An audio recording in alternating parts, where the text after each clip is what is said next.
செழிப்பு இருக்கணும். தேவனுடைய ஆலயத்துல தான் சமாதானம் இருக்குது. தேவனுடைய ஆலயத்துல என்ன இருக்குது? செழிப்பு இருக்கிறதே. தேவனுடைய ஆலயத்துல என்னங்க இருக்குது? ஐஸ்வர்யம் இருக்கிறதே. ஐஸ்வர்யத்தை எடுக்க எங்க போகணும்? உலகத்துல ஓடணுமா? இல்ல. ஐஸ்வர்யத்தை சம்பாதிப்பதற்கு உலகத்துல ஓடணுமா? இல்ல.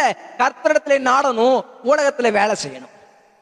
கர்த்தரை நாடும் போது உலகம் அதை உங்க இடத்துல கொண்டு வந்து சேர்க்கும். உலகத்தில் நீங்கள் தேடி போவது இல்லை. அதனால்தான் இவ்விடத்தில் சமாதானத்தையும் செழிப்பையும் கட்டளை இடுகிறார். கவனிக்கணும், என்ன சொல்றாராம்? சமாதானத்தையும் கட்டளை இடுவேன். ஆகாய் சொல்லிட்டாரு, தீர்க்கதரிசனமா பார்த்தாரு, கட்டளை இடுவேன் சொன்னாரு.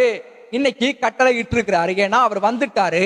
சமாதானத்தை பூமியில கொடுக்கும்படிதான் இயேசு கிறிஸ்து பூமிக்கு என்ன செஞ்சாரு? வந்தாரு. வந்தவர் சமாதானத்தை மாத்திரம் கொடுத்துட்டு போல, சமாதானத்துக்குள்ள இருக்கிற செழிப்பையும் கொடுத்துட்டு போனார். அதனாலதான் ஐஸ்வர்யத்தையும் கொடுத்துட்டு போனாரு நான் சொல்றேன். அதனாலதான் ஐஸ்வர்யத்தையும் செழிப்பையும்